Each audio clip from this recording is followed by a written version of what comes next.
errands this weekend, stop by a Richfield shop to get a Chicago dog for half the price. That is today's super bargain. Do we know the Vikings are playing the Bears this weekend? This is in a tad bit of poor taste. Yeah, that's a way to say, listen here, we own your Chicago dog. We're going to eat your hot dog. Yeah, we are. Okay, locally owned Cone Brothers serves up over 20 flavors of ice cream, vintage candy, and bites to eat near 66th and Penn. Stop by anytime in September to get a Chicago dog for $1.95, which is half off the regular price. There's one thing that we can all agree on around here. We don't like the Bears. Right? That's a probably pretty true statement. We can agree. Hey, make sure to ask for the Twin Cities Live Super Bargain. Cone Brothers Ice Cream and Candy Shop is open from 1 to 9 p.m. Monday through Saturday and 3 to 9 on Sundays. We have details on the deals page of our website. Every Saturday, he takes us to a place where the women are strong, the men are good looking, and the children are above average. Garrison Keillor's show, A Prairie Home Companion, entertains audiences around the world from the Fitzgerald Theater right here in St. Paul. Well, the show's 39th season kicks off this weekend with a street dance and meatloaf supper, and we are so excited to welcome to Twin Cities Live Anoka native Garrison Keillor. Nice to see you, Garrison. Thank you for mentioning Anoka. Well, of course, had to give it a little shout out. We can't believe that you haven't been here before. Have you been holding out on us on purpose or just waiting for the right moment? I just wanted to see who else is doing live shows in town. You're brave people. Yeah, we're in the same line of work. We are. Well, so Garrison, we're season 39. It's going to kick off on Saturday, and we were just visiting back in the green room. You're writing the script right now for the show. That was you who came back to the green room? Did you have the right glasses on? You look so much taller back there. What I want to know is, what is vintage candy? I've never heard that phrase before. Vintage candy. Am I doing a vintage radio show? I think you kind of are to some extent, aren't you? Is that right? I think that's a good thing. A heritage radio show? Listen, vintage is very in these days, Mr. Keillor. It really is. So, okay, writing the show right before it happens, this is your MO? This is always how you've done it? It's a bad habit that has served me well. You wonder what other bad habits might have served you well had you only hung on to them, you know? So when you did it the first time, you probably thought, oh, I can pull this off, and then that's how it continues. It's got to be the truth. No, it's just that you need to get a certain level of adrenaline. It's the fear of public humiliation that pushes you to prepare for this. It's really good motivation for everything in life, isn't it? It is. The fear of bringing shame on the head of your family. And of all of Anoka. All of Anoka, yes. Even the suburbs of Anoka. Even Coon Rapids. And so, yeah, I've got a lot riding on this. I didn't know how much until I just came here. Okay, so you guys are doing the show. It's a live show. It goes on 2 hours. Right. Are you editing on the fly as you go on the show? I'm sometimes reaching over the actors' shoulders, over their left shoulder, because they're holding the script with their right hand. And I'm reaching in and I'm just Xing out lines. But we don't see that because, of course, we're just hearing it. That's why I'm in radio. There's so much that doesn't pass muster. You don't have to wear pants in radio. You know? We're so glad you wore pants today for us. Thank you. I put these pants on for you. That was great. Shoes and the whole works, yeah. So the 39th season, I mean, do you get kind of like butterfly, anxious, excited, or is this such old hat that you're so used to it and comfortable with it? Well, it's not old hat, but you don't want to think too much about it. And stage fright just doesn't get you anything, you know. It makes your voice go high and trembly, and that's not a good thing for a man, you know. So you just don't think about it, and I'm sorry you just made me think about it now. I'm sorry that we're bringing up so many stressful things for you. Garrison Keillor is never coming back here. No. And he's going to tell all of his friends. So, Garrison, you basically have shaped people's perception of what Minnesota is for almost 40 years now, because for somebody who's in New York or somebody who listens to the show somewhere around the world, their idea of what Minnesota is what you have told them. Have you ever thought about that before? I mean, that's crazy that everyone's perception of Minnesota comes right from you. I haven't thought about it, but I suppose that, you know, that we all do our part, you know.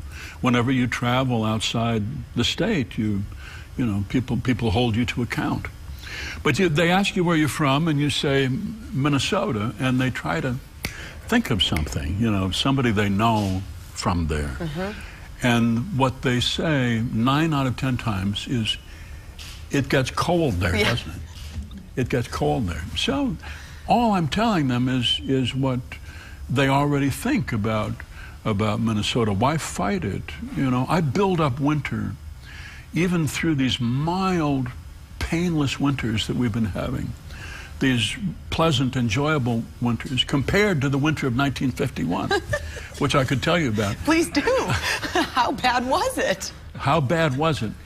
40 below was normal. 100 below, you had to take precautions.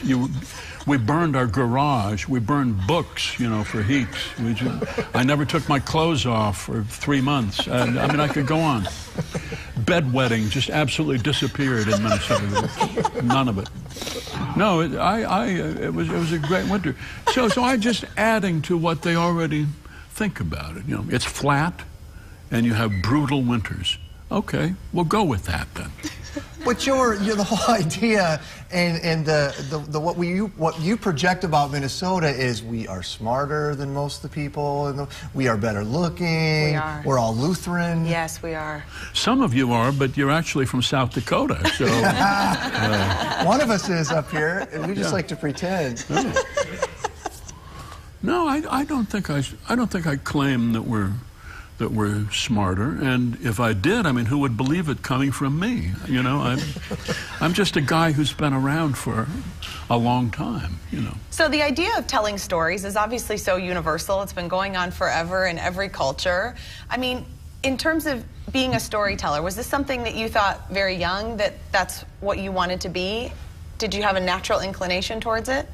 No, but I listened to old people tell stories.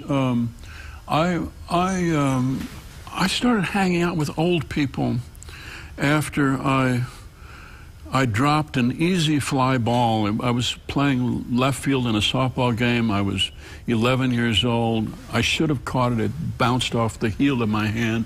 We didn't have gloves, but you know, nobody did.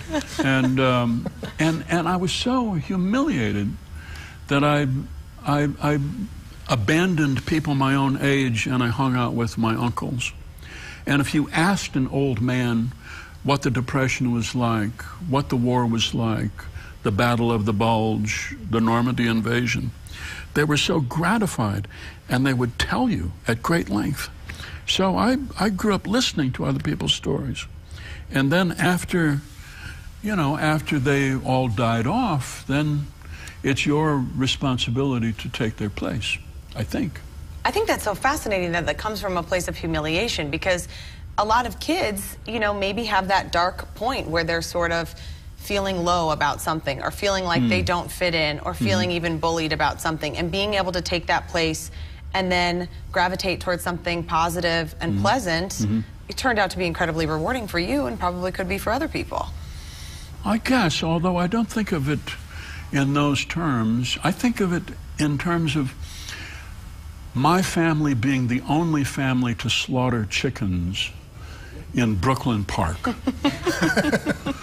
My father had this idea that you could buy chickens cheap from a hatchery and bring them home and slaughter them in your backyard on the lawn. We were the only family that did that.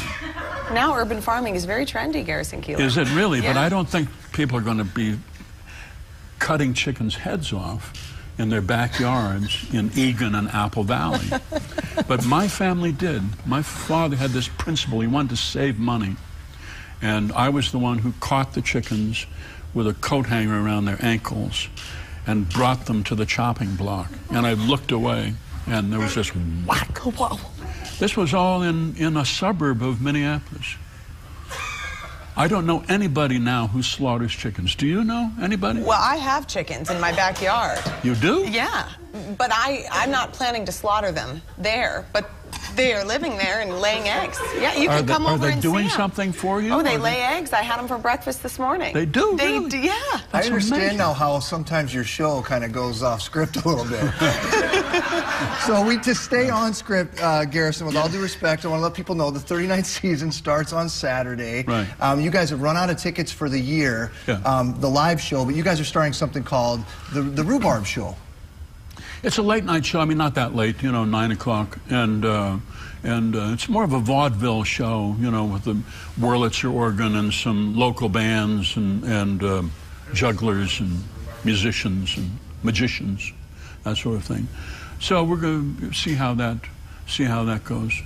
Well, thank you so much for being here. It was a treat to have you here. This is a real honor. This was so fun. We're delighted to have you. And you can be caller number 5 or 6 right now to win a pair of tickets to see Garrison and the Rhubarb Show on Saturday, September 21st at 9 p.m. You can listen to A Prairie Home Companion live on Saturdays from 5 to 7 p.m. on Minnesota Public Radio. You can come over and see those chickens anytime you want, Mr. Garrison Keillor. Thank you. You're welcome. We'll let you get back to working on your script now for Saturday's show. Thank you, sir. Well, still to come, we head out to the parking lot to learn how to make a bacon cheeseburger dip. Delicious.